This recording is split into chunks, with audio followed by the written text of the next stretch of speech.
ॐ स्थापकाय च धर्मस्य सर्वधर्मस्वरूपिणे अवतारवरिष्ठाय रामकृष्णाय ते नमः। जननीं शारदां देवीं रामकृष्णं जगद्गुरुं पादपद्मे तयो श्रित्वा प्रणमामि मुहुर्मुहुः।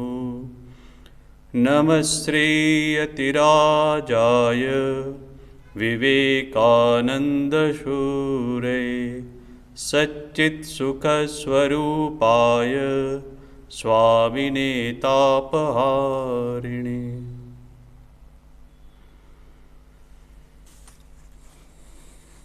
हम लोग चर्चा कर रहे थे अवतार वरिष्ठाय भगवान श्री राम कृष्ण देव की दिव्य लीला के बारे में।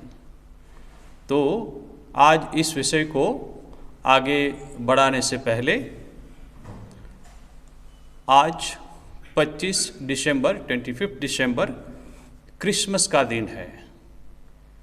तो भगवान श्री राम कृष्ण देव के जीवन में एक विशेष घटना हुई थी, उसकी चर्चा हम लोग पहले करते हैं। उसके बाद हम लोग जो धारावाहिक रूप से श्री राम कृष्ण देव की जीवनी का वृत्तांत कर रहे हैं उसको आगे बढ़ाएंगे। तो पहले देखते हैं कि ये कौन सी घटना है जो श्री राम कृष्ण देव के जीवन में विशेष रूप से घटित हुई थी। तो उसकी चर्चा अभी हम कर रहे हैं।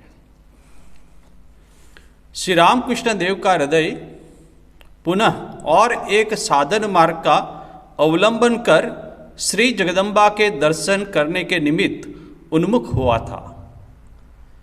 देखिए, ये भी बहुत ही महत्वपूर्ण बात है कि जगदम्बा का दर्शन करने के लिए अलग अलग साधन मार्ग का वो अवलंबन लेते थे। तो अभी फिर श्री राम कृष्ण देव का मन है और एक साधन मार्ग के द्वारा श्री जगदम्बा का दर्शन कैसे प्राप्त हो, इसलिए वो व्याकुल हो उठे हैं।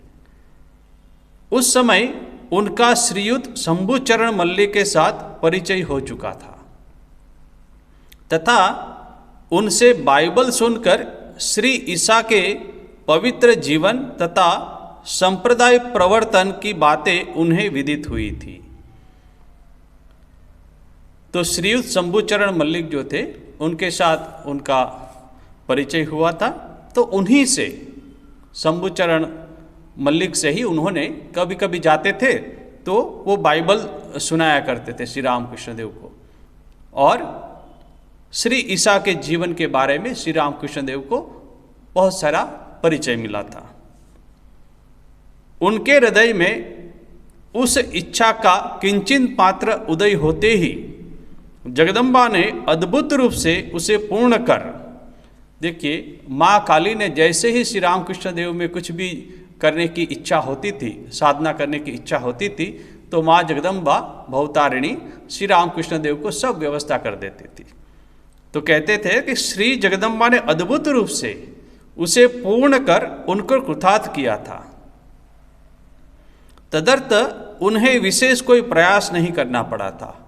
आगे भी हम जब श्री राम कृष्ण देव की साधना के अध्याय में जाएंगे और उसका अध्ययन करेंगे, तब हम पाएंगे कि कैसे श्री जगदम्बा भवतारिणी माँ काली कैसे सभी लोगों को वहाँ उपस्थित करती हैं श्री राम कृष्ण देव के सामने, और विभिन्न प्रकार की साधनाओं में वो पारंगत होते हैं। तो इस समय भी श्री जगदम्बा ने अद्भुत रूप से उसे पूर्ण किया था और कृतार्थ किया था। तदर्थ उन्हें विशेष कोई प्रयास नहीं करना पड़ा था। घटना इस प्रकार की हुई थी। दक्षिणेश्वर काली मंदिर के दक्षिण और यदुनाथ मल्लिक का बगीचा था। श्री रामकृष्ण देव कभी कभी वहाँ टहलने जाते थे। अब जहाँ श्री रामकृष्ण देव का कमरा है उसी के बगल में माँ भवतारिणी का मंदिर है, और उसी के बगल में ये यदुनाथ मल्लिक का बगीचा रहा हुआ करता था, अभी भी है। तो कभी कभी श्री रामकृष्ण देव वहाँ टहलने जाते थे। यदुनाथ जी तथा उनकी माँ श्री रामकृष्ण देव के दर्शन प्राप्त करने के समय से ही, माने बीच बीच में वो जाते थे टहलने, तो दोनों श्री रामकृष्ण देव के दर्शन करते थे और उस समय दर्शन प्राप्त करने से समय ही उनके प्रति विशेष भक्ति श्रद्धा करने लगे थे। स्वाभाविक है, श्री रामकृष्ण देव वहाँ जाते थे टहलने के लिए और कुछ ईश्वरीय बातें होती थी, तो इसलिए दोनों श्री रामकृष्ण देव के प्रति बहुत श्रद्धा भक्ति करने लगे थे। अतः बगीचे में उन लोगों के न रहने पर भी, मीन्स के कभी श्री रामकृष्ण देव वहाँ टहलने गए मगर वहाँ घर में कोई नहीं है, तो वो लोगों के न रहने पर भी श्री रामकृष्ण देव जब वहाँ टहलने जाते थे तब कर्मचारी लोग बाबू की बैठक खोलकर कुछ देर वहाँ बैठने तथा विश्राम करने का उनसे अनुरोध किया करते थे। अब श्री रामकृष्ण देव अचानक चले गए वहाँ बगीचे में टहलने के लिए, अब वहाँ दोनों में से कोई नहीं है, तो वहाँ के जो कर्मचारी है वो भी एक विशाल एक कमरा था, बाबू की बैठक खोलकर, मां जहाँ बाबू लोग बैठते थे वो कमरे में श्री रामकृष्ण देव को बिठाते थे और कुछ देर वहाँ बैठने तथा विश्राम करने का उसको अनुरोध करते थे कि यहाँ बैठिए और थोड़ा विश्राम कीजिए, फिर आप जाइए। बैठक की दीवार पर अनेक उत्तम चित्र टंगे हुए थे। अब पहले के ज़माने भी जो कैनवास होता है उसके ऊपर पेंटिंग्स होते हैं, तो वो बड़े बड़े भगवान के चित्र वहाँ टंगे होते थे। माँ की गोद में बैठे हुए ईसा, अब देखिए बहुत सारे चित्र में से एक चित्र ऐसा भी था कि श्री ईसा माँ की गोद में बैठे हुए हैं, ऐसा एक चित्र वहाँ टंगा हुआ था। माँ की गोद में बैठे हुए श्री ईसा की एक बाल मूर्ति भी उन चित्रों में थी। ईसा कैसे थे? मतलब बालक थे और अपनी माँ की गोद में बैठे हुए हैं।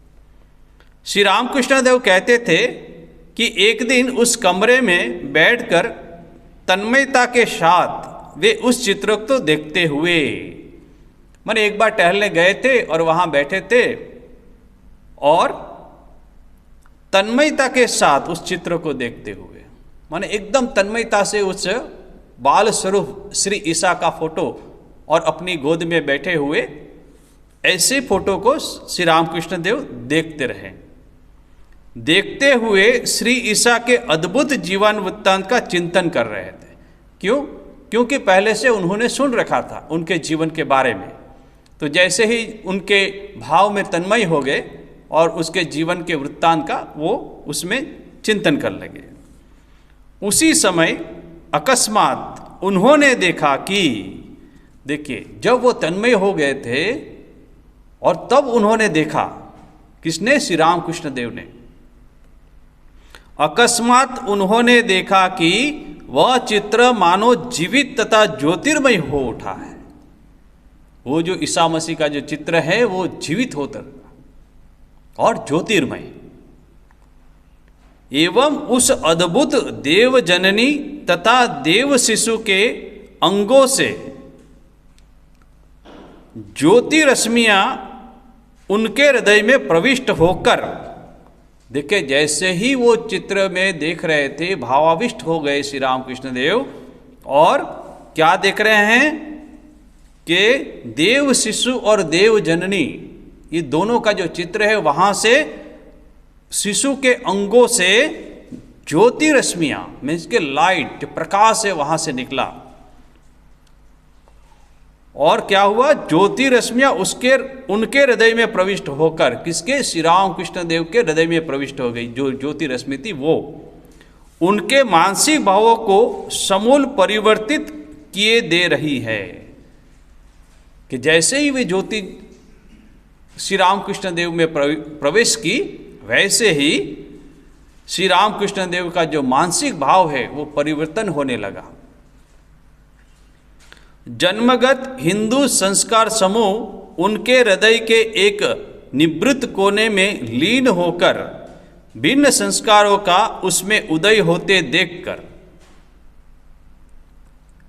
देखिए, श्री रामकृष्ण देव तो हिंदू धर्म में उनका जन्म हुआ था और माँ काली की पूजा करते थे, तो इतने दिनों के संस्कार जो है वो, और अभी जो नए संप्रदाय और श्री ईसा उसके जीवन का वृत्तांत में वो भाव विभोर हो गए थे।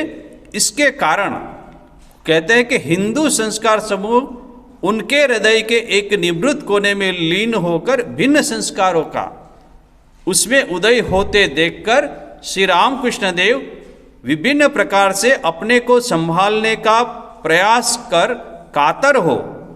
बोले वो प्रयास कर रहे हैं, नए संस्कार आ रहे हैं, पुराने संस्कार नष्ट हो रहे हैं, और कातर हो श्री जगदम्बा से प्रार्थना करने लगे।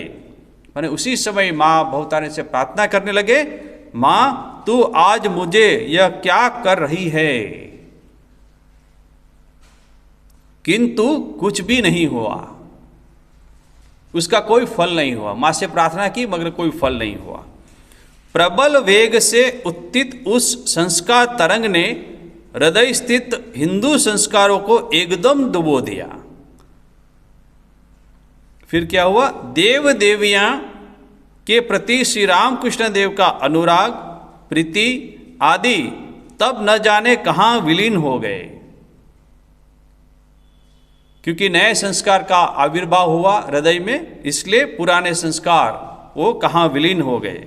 एवं श्री ईसा तथा उनके द्वारा प्रवर्तित संप्रदाय के प्रति उनकी पूर्ण श्रद्धा उत्पन्न हुई तथा उस श्रद्धा ने श्री रामकृष्ण देव के हृदय पर अपना अधिकार जमा कर उनकी आंखों के सम्मुख विभिन्न दृश्यों को उपस्थित किया।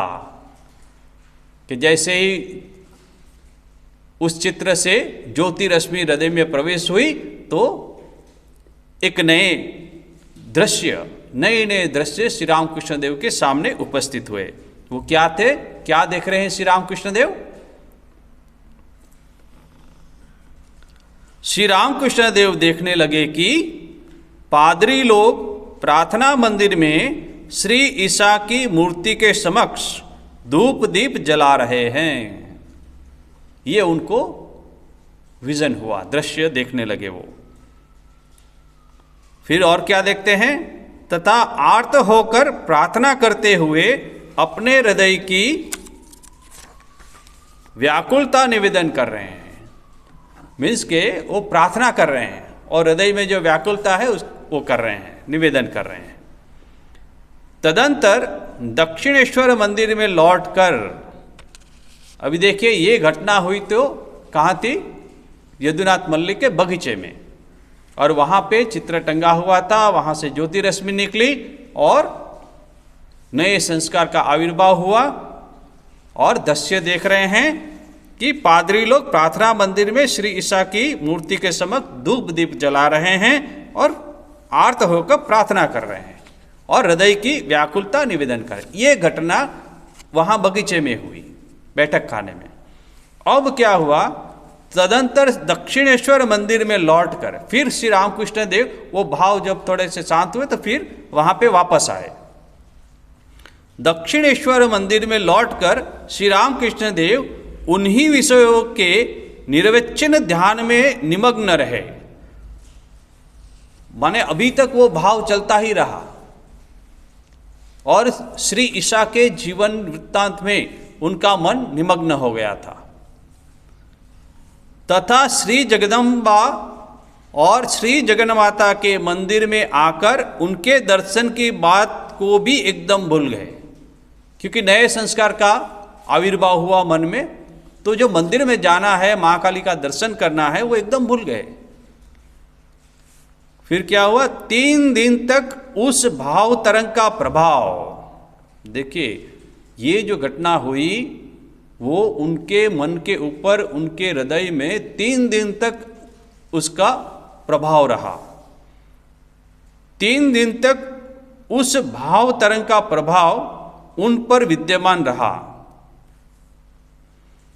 तृतीय दिवस के बाद पंचवटी के नीचे टहलते हुए, अब देखिए अब दूसरी घटना हो रही है।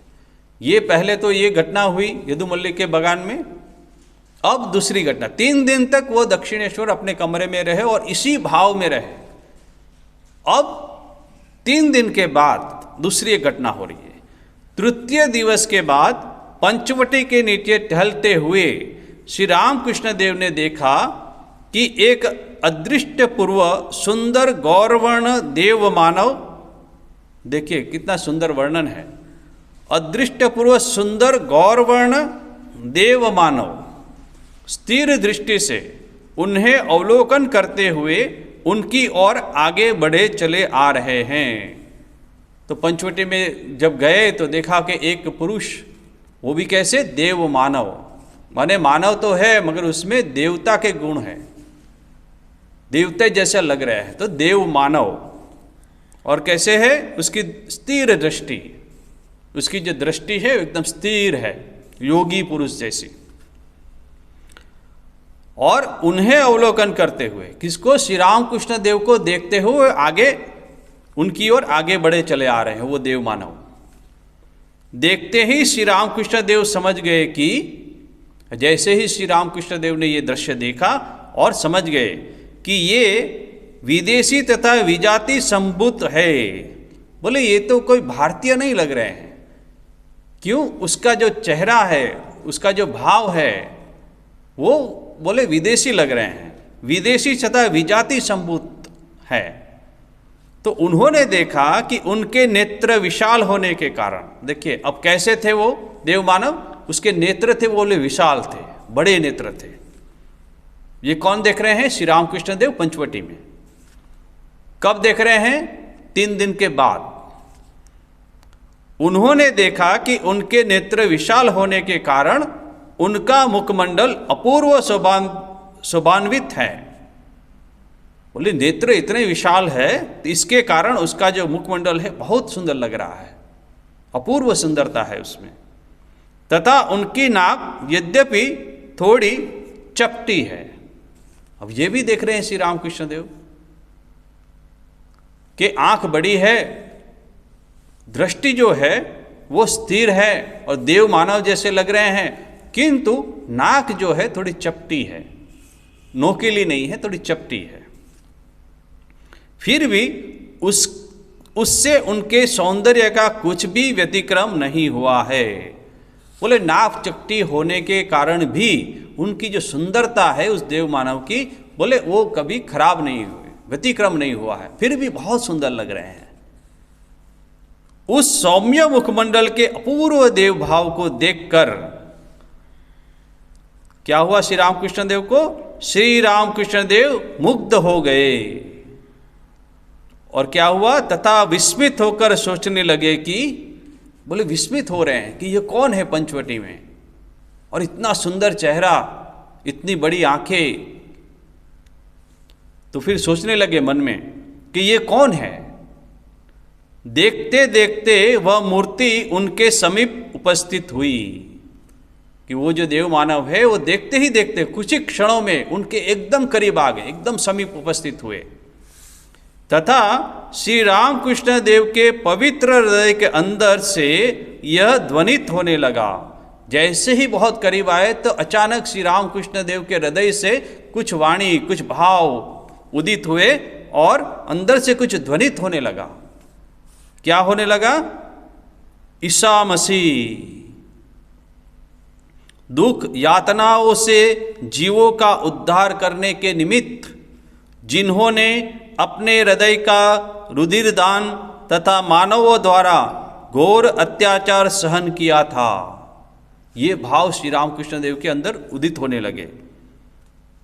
वही ईश्वर से अभिन्न परम योगी तथा महान प्रेमी ईसा मसीह, ये श्री रामकृष्ण देव के अंदर से प्रेरणा हुई कि ये कौन है, बोले ये वही है ईसा मसीह, श्री ईसा मसीह वही है जो कैसे थे, बोले दुख यातनाओं से जीवों का उद्धार करने के निमित्त जिन्होंने अपने हृदय का रुधिरदान किया है, यातनाएं सही है, कष्ट सहे हैं और उसके द्वारा मानवों का उद्धार कर और घोर अत्याचार सहन किया है, वही ईश्वर से अभिन्न ईश्वर से अभिन्न परम योगी तथा महान प्रेमी ईसा मसीह।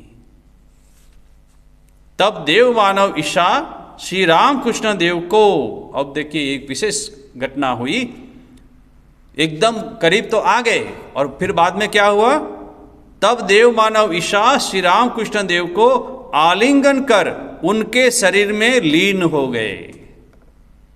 कुछ ही क्षणों में ये भाव उठा और तुरंत वो ईसा मसीह जो थे वो श्री रामकृष्ण देव को आलिंगन कर उनके शरीर में लीन हो गए तथा भावाविष्ठो बाह्य चेतना को खोकर, और श्री रामकृष्ण तुरंत ही समाधि में चले गए और तुरंत बाह्य जो चेतना थी वो उन्होंने खोकर क्या कर रहे हैं, श्री रामकृष्ण देव का मन कुछ समय के लिए सगुण विराट ब्रह्म के साथ एकभूत हो गया। एकदम भाव समाधि में चले गए, उनका मन उच्च अवस्था में चला गया, किसमें, मेरे सगुण विराट ब्रह्म के साथ एकीभूत हो गया और श्री ईसा उनके आलिंगन करके उनके शरीर में समाहित हो गए, लीन हो गए। इस तरह श्री ईसा का दर्शन प्राप्त कर उनके अवतारत्व के संबंध में श्री रामकृष्ण देव निसंदिग्ध हुए थे और कोई शंका नहीं रही श्री रामकृष्ण देव को कि नहीं, ईसा मसीह अवतार थे और उन्होंने स्वयं वो दर्शन किए थे। तो ये एक महत्वपूर्ण घटना श्री रामकृष्ण देव के जीवन में घटी थी। तो आज ये 25 दिसंबर है, इसके कारण ये घटना हमने कही। अभी आगे ये घटना में और एक बहुत सुंदर बात है। तो उन्होंने देखा था श्री रामकृष्ण देव ने कि श्री ईसा का नाक जो था बड़ा चपटा था, नाक थोड़ी चपटी है, ये उन्होंने दर्शन किया था। अब देखते हैं क्या होता है। उसके बहुत दिन बाद जब हम लोग श्री रामकृष्ण देव का दर्शन करने जाते थे, उस समय एक दिन श्री ईसा की चर्चा करते हुए उन्होंने हमसे कहा था। देखिए, फिर सन्यासी वृंद उनको मिलने जाते थे, तब जब बात होती थी तब श्री रामकृष्ण देव ने खुद कहा था। क्या कहा था? अरे तुम लोगों ने तो बाइबल पढ़ी है। फिर कहते हैं अरे मैंने तो सुनी है मगर तुम लोगों ने तो बाइबल पढ़ी है, बताओ उसमें ईसा के शारीरिक गठन के संबंध में क्या लिखा है, और थोड़ा बताए तो सही कि ईसा कैसे दिखते थे, उसकी आंखें कैसी थी, उसके कान कैसे थे, उसके नाक कैसे थे, वो कैसे दिखते थे। तो उसके बारे में, शारीरिक गठन के बारे में कुछ लिखा है, थोड़ा मुझे बताइए, बताओ उसमें ईसा के शारीरिक गठन के संबंध में क्या लिखा है, देखने में वे कैसे थे। ये श्री रामकृष्ण देव सबको पूछ रहे हैं कि देखने में वो कैसे थे, दिखाइए तो, बताइए तो। हमने कहा, माने महाराज हमें तो उसका कोई उल्लेख बाइबल में नहीं मिला है। बोले ऐसा तो कोई बाइबल में कुछ विवरण नहीं है, किंतु उन्होंने में श्री ईसा मसीह ने, उन्होंने यहूदी जाति में जन्म लिया था, अतः निश्चिंत ही वे गौर वर्ण थे। उसका वर्ण कहता था, बोले गौर वर्ण थे, और उनकी आंखें बड़ी, क्योंकि यहूदी लोग के जिसमें जन्म होता है तो उसका सामान्य रूप से ऐसे होते हैं।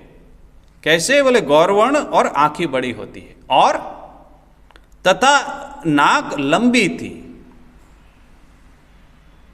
अब इसमें ये लोग बोल रहे हैं कि नाक लंबी थी,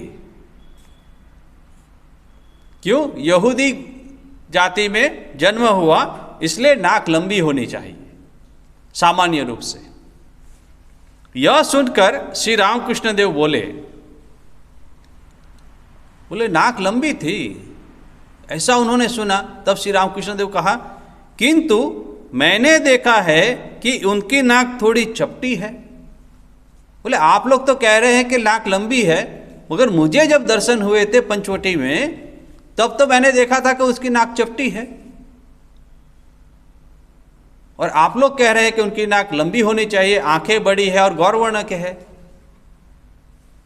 बाकी सब ठीक है, मगर ये नाक चपटी मैंने देखी, मगर आप कह रहे हैं कि नाक लंबी होनी चाहिए। फिर कह रहे श्री रामकृष्ण देव, पता नहीं मैंने ऐसा क्यों देखा।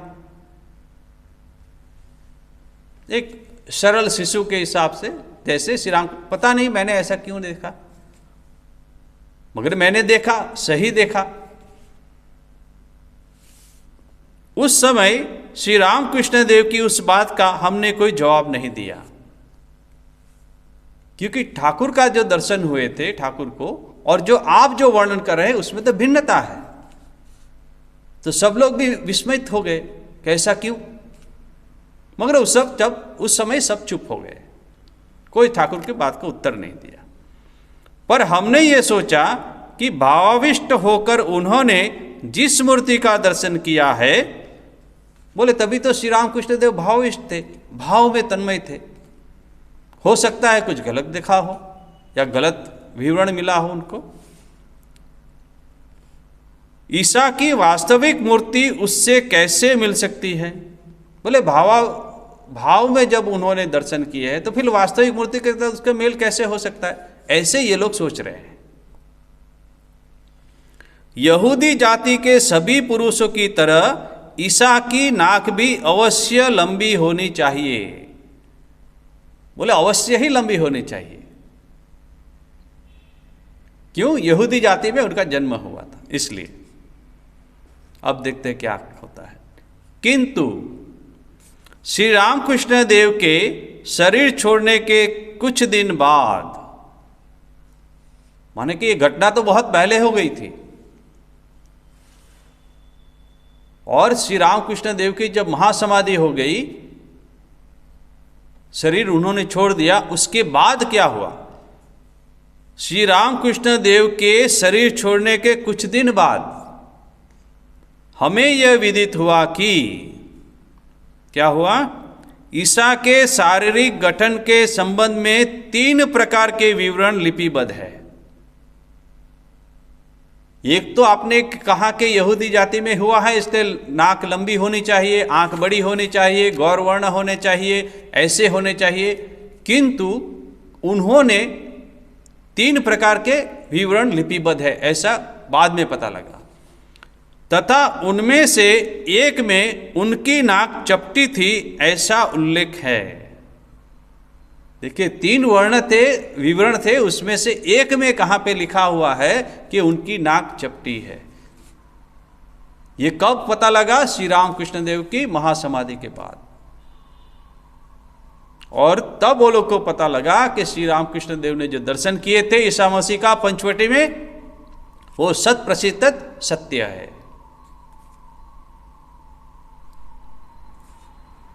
तो ये घटना श्री रामकृष्ण देव के जीवन में घटी थी। आज क्रिसमस है, इसीलिए विशेष करके इस घटना का हम लोग ने अध्ययन किया। अब जो हम विषय चर्चा कर रहे हैं उस पे आगे बढ़ते हैं। अब एक नया अध्याय शुरू होता है। कौन सा अध्याय? प्रथम 4 वर्ष की अन्य घटनाएं। अब इसमें क्या है कि साधन काल का समय निरूपण। अब श्री रामकृष्ण देव के जीवन जो है उसमें साधन काल, उन्होंने जो जो साधनाएं की हैं उस साधना का विवरण जो है अब श्रीमद स्वामी शारदानंद जी महाराज हमारे समक्ष रख रहे हैं। तो पहले वो कह रहे हैं कि उसका जो समय है वो समय अब हम लोग देखते हैं। श्री रामकृष्ण देव के साधन काल की आलोचना के लिए उन्होंने हमसे इस काल के संबंध में अपने श्रीमुख से जो कुछ कहा है। देखिए हमेशा श्रीमद स्वामी शारदानंद जी महाराज कहते हैं कि श्री रामकृष्ण देव ने हमसे कहा, उसके श्रीमुख से हमने सुना। हमेशा वो कहते हैं, अभी भी कह रहे, श्रीमुख से जो कुछ उन्होंने कहा। इसमें इसलिए कि इसमें जो भी वर्णन आते हैं उसकी जो सत्यता है, प्रामाणिकता है, वो 100% है, क्योंकि श्री रामकृष्ण देव से मुख से सुनी हुई वाणी है स्वयं। तो अपने श्रीमुख से जो कुछ कहा है सर्वप्रथम उस और ध्यान देना होगा और तभी तत्कालीन घटनाओं का यथार्थ समय निरूपण करना संभव हो सकेगा। पाठकों से पहले ही ये कहा जा चुका है कि हमने उनसे सुना है कि, देखिए फिर लिख रहे हैं, पाठकों से पहले से ही यह कहा जा चुका है कि हमने उनसे सुना है, डायरेक्टली सुना है कि सतत 12 वर्ष पर्यंत, बोले 12 साल तक, 12 वर्ष पर्यंत निरंतर वे विभिन्न मत के साधनों में निमग्न थे। 12 साल तक सतत वो अलग अलग समय पे अलग अलग शास्त्रों में वर्णित जितनी साधना है वो सभी साधना में वो रत रहे थे। रानी रासमणी के मंदिर संबंधी देव सेवा निमित्त दान पत्र को देखने से ये पता चलता है कि, देखिए वहां भी लिखा है, दान पत्र में लिखा है, तब पता लगता है कि 31 मई 31 मई 1855 ईस्वी को गुरुवार को दक्षिणेश्वर काली मंदिर की प्रतिष्ठा हुई थी। उसके कुछ ही महीने बाद श्री रामकृष्ण देव ने पूजक पद को ग्रहण किया था। ये हमने पहले चर्चा कर चुके हैं। सन 1856 से 1867 तक उनका साधन काल था। 1856 से 1867 साधन काल था, यह बात निश्चित है। ये 12 वर्ष श्री रामकृष्ण देव के साधन काल के रूप में विशेष रूप से निर्दिष्ट है। ये जो 12 वर्ष है वो श्री रामकृष्ण देव के जीवन में अत्यंत महत्वपूर्ण साल है, वर्ष है, क्योंकि इसी 12 साल में उन्होंने विभिन्न मतों की साधना की थी। उसके पश्चात तीर्थ दर्शन के निमित्त जाकर उन स्थानों में तथा वहां से दक्षिणेश्वर लौटकर भी वे कभी कभी कुछ दिन के लिए साधन में संलग्न हुए थे। ये 12 साल तो साधना एकदम सतत उन्होंने की, मगर ये साधना करने के बाद भी जब वो तीर्थ दर्शन के लिए गए थे वहाँ भी उन्होंने साधना की, वहाँ से लौट के जब दक्षिणेश्वर में आए फिर भी उन्होंने बहुत सारी साधनाएं की। अब ये जो 12 साल है उसका हम लोग श्रीवत्स स्वामी शारदानंद जी महाराज कह रहे हैं कि उसको 3 भागों में बांटा जाएगा। तो कहते पूर्वोक्त 12 वर्ष को 3 हिस्सों में बांटकर हम प्रत्येक भाग की आलोचना करेंगे। तो 4 साल के ऐसे 3 भाग करेंगे और 4 साल में उन्होंने कौन कौन सी साधनाएं की, अब हम उसका अध्ययन करेंगे। प्रथम सन 1856 से लगातार 1859 तक के 4 वर्ष। अब कहते हैं इस साल की प्रधान घटनाओं की इससे पूर्व आलोचना की जा चुकी है। द्वितीय सन 1860 से लगाकर 1863 पर्यंत 4 वर्ष। तो ये दूसरा भाग हो गया, पहला भाग, दूसरा भाग। अब ये दूसरे भाग में श्री रामकृष्ण देव ने क्या साधना की, तो कहते हैं इसी समय श्री रामकृष्ण देव ने ब्राह्मणी के निर्देश अनुसार गोकुल व्रत से प्रारंभ कर बंगाल में प्रचलित 64 प्रकार के प्रधान तंत्र निर्दिष्ट साधनों का विधिवत अनुष्ठान किया था। गोकुल व्रत और 64 प्रकार की तंत्र निर्दिष्ट साधना, ये साधना उन्होंने ये 4 साल में की थी। किसके अंडर में, किसके मार्गदर्शन में, बोले भैरवी ब्राह्मणी के मार्गदर्शन। फिर कहते हैं तृतीय सन 1864 से लगाकर 1867 तक 4 वर्ष। अब इस 4 वर्ष में उन्होंने क्या किया, इस काल में उन्हें जटाधारी नामक राम उपासक साधु से राम मंत्र का उपदेश तथा श्री रामलला की मूर्ति प्राप्त हुई थी। ये अलग अलग साधना उन्होंने की थी। अब ये तीसरे खंड में 4 साल का उसमें ये हुआ था। जटाधारी से राम उपासक साधु से राम मंत्र का उपदेश तथा श्री राम लला की मूर्ति प्राप्त हुई थी। वैष्णव तंत्र के अनुसार मधुर भाव में सिद्धि प्राप्त करने के निमित्त, देखिए फिर मधुर भाव निमित्त 6 महीने तक उन्होंने स्त्री वेश धारण किया था। देखिए 6 महीने तक श्री रामकृष्ण देव ने मधुर भाव की साधना के अंतर में स्त्री वेश धारण किया था। आचार्य श्री तोतापुरी जी से संन्यास दीक्षा लेकर समाधि की निर्विकल्प भाव भूमि में वे आरूढ़ हुए थे। ये वेदांत की उन्होंने साधना की थी। तथा अंत में श्री गोविंद जी से उन्होंने इस्लाम धर्म का उपदेश ग्रहण किया था। इस्लाम धर्म की भी उन्होंने साधना की थी। उक्त 12 वर्ष के अंदर ही वैष्णव तंत्रोक्त सख्य भाव तथा कर्ताभजा, नवरसिक आदि वैष्णव मत के अवान्तर संप्रदायों की साधन प्रणालियों से भी वे परिचित हुए थे। देखिए ये 12 साल में कितनी सारी साधना श्री रामकृष्ण देव ने कुछ ही दिनों में कर ली थी। और माँ भवतारिणी, माँ जगदम्बा जब भी जो साधना श्री रामकृष्ण देव करते थे उस समय उपयुक्त साधक वहाँ श्री रामकृष्ण देव के पास आ जाते थे उनकी मदद के लिए, साधना में मदद के लिए। जैसे श्री तोतापुरी जी, भैरवी ब्राह्मणी, अन्य लोग, सब लोग ठीक समय पे आ जाते थे। वैष्णव धर्म के अंतर्गत समस्त संप्रदायों का उन्हें जो विशेष परिचय था उसकी पुष्टि इस बात से होती है कि वैष्णव चरण गोस्वामी आदि विभिन्न मार्ग के साधक उनके समीप आध्यात्मिक सहायता प्राप्त करने निमित्त आते रहते थे।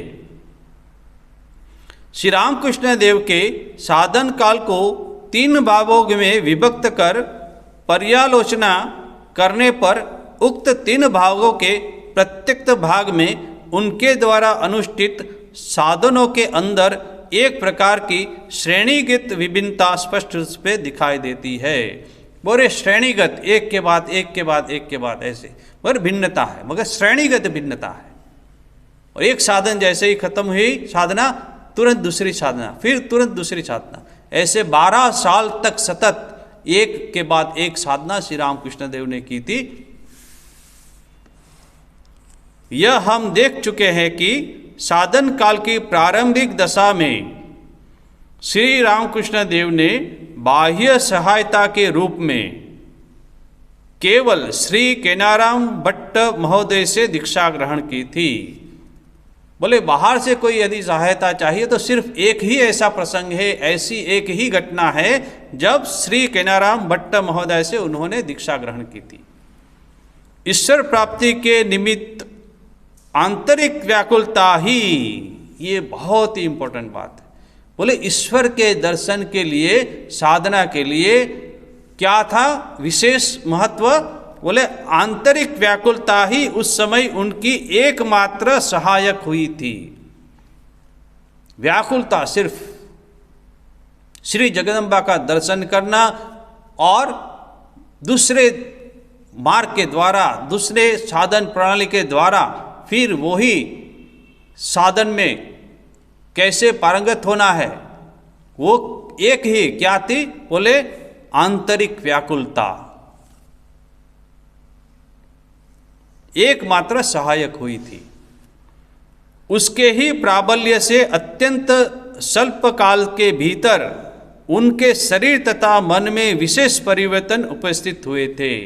बोले आंतरिक व्याकुलता इतनी थी कि शरीर और मन में भी परिवर्तन हुए थे, फिजिकल शारीरिक परिवर्तन भी हुए थे। वो फिर हम लोग जैसे जैसे श्री रामकृष्ण देव की साधना देखते जाएंगे, तब उसका अध्ययन करेंगे कि कैसे शारीरिक परिवर्तन भी मन जैसे परिवर्तन हो जाए, जैसे भाव परिवर्तन श्री रामकृष्ण देव का हो गया, तो उस भाव की असर शरीर पे भी हो रही है, शरीर भी परिवर्तन हो रहा है। ये अद्भुत घटनाएं अवतार वरिष्ठ श्री रामकृष्ण देव के जीवन में हमको देखने को मिलती हैं। जैसे ही हम आगे बढ़ेंगे उसका अध्ययन करेंगे और आश्चर्य होता है कि ऐसा भी कभी हो सकता है। इतनी तीव्र साधना और स्वल्प समय में, कुछ ही समय में, कुछ अल्प समय में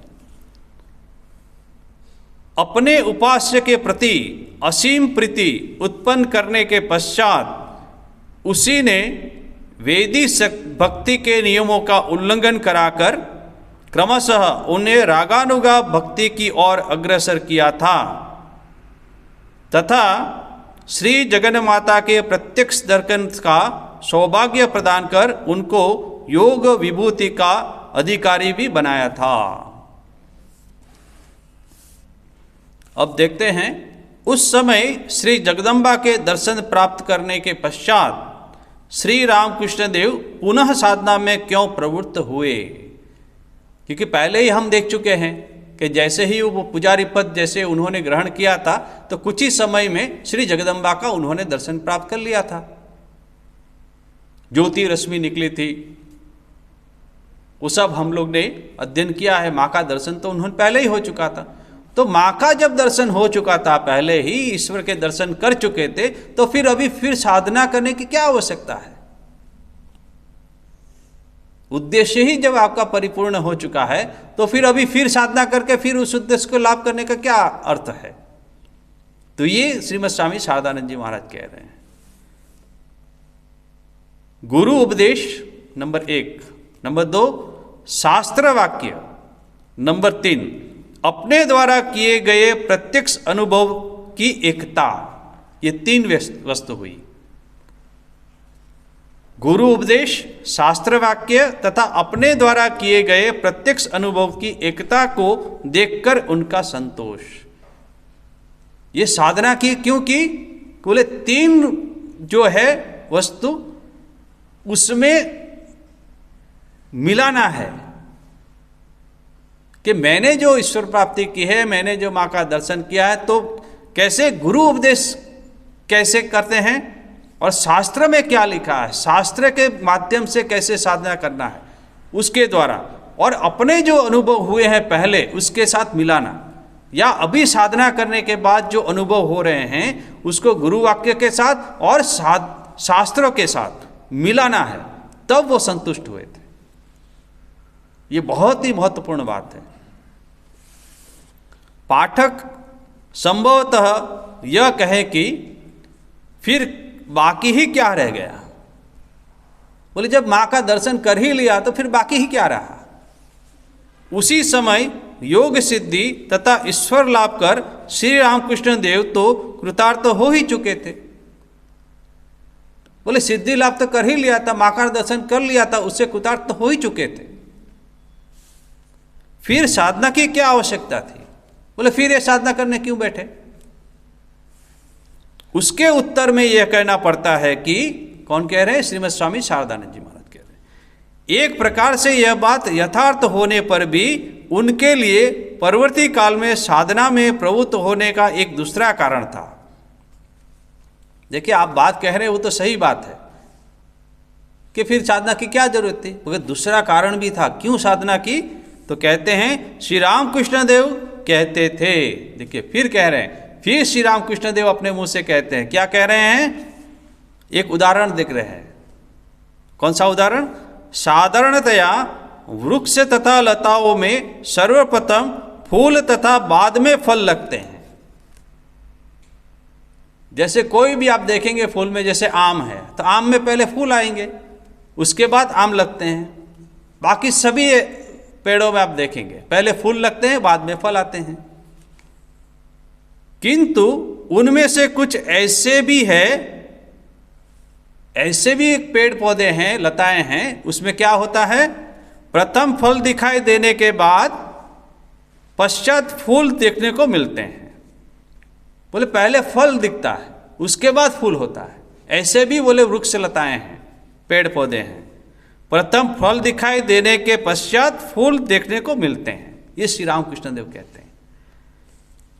साधन क्षेत्र में श्री रामकृष्ण देव का मन का विकास भी ठीक इसी प्रकार से हुआ था कि पहले तो माँ के दर्शन कर ही लिए, बोले फल तो पहले आ ही गया और फिर फूल की क्या आवश्यकता है।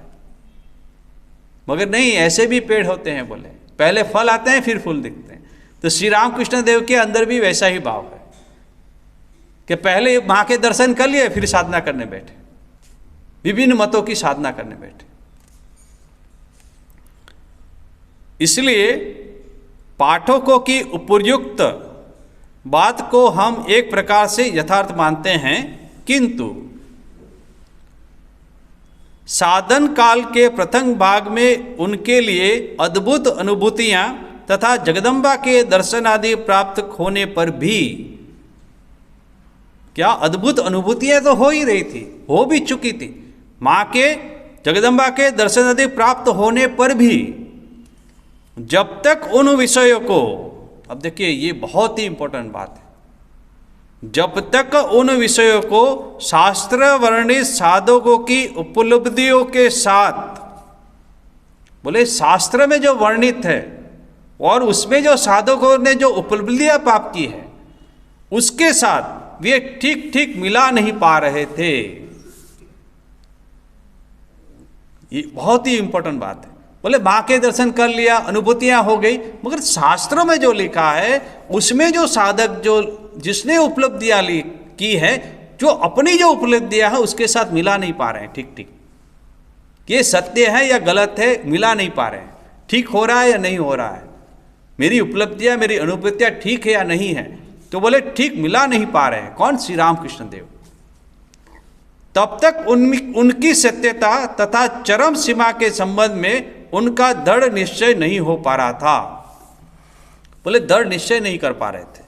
केवल हृदय की व्याकुलता से उन्होंने इससे पूर्व जो अनुभव किया था, सिर्फ हृदय की व्याकुलता से, पहले हम कह चुके हैं कि जो हृदय की व्याकुलता से उन्होंने जो फल प्राप्त किया था, माँ का दर्शन किया था, अनुभूतियां प्राप्त की थी, वो फिर पुनः शास्त्र निर्देश मार्ग प्रणाली का अवलंबन कर फिर शास्त्र प्रणाली का जो अंदर शास्त्र में जो मार्ग लिखा है उसका अवलंबन कर उसे प्रत्यक्ष करने की उन्हें आवश्यकता प्रतीत हुई।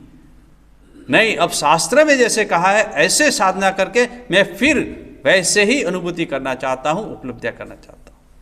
शास्त्रों का कथन है कि श्रीमुख से श्रवण किए हुए अनुभव, देखिए श्री गुरुमुख से श्रवण किए हुए अनुभव शास्त्रों में लिपिबद्ध पूर्व युगों के साधुओं के अनुभव के साथ जब तक साधक अपने जीवन धर्म जीवन के दिव्य दर्शन तथा अलौकिक अनुभवों को मिलाकर उनकी समता को प्रत्यक्ष नहीं कर लेता, तब तक वह पूर्णतया निश्चित नहीं हो पाता है।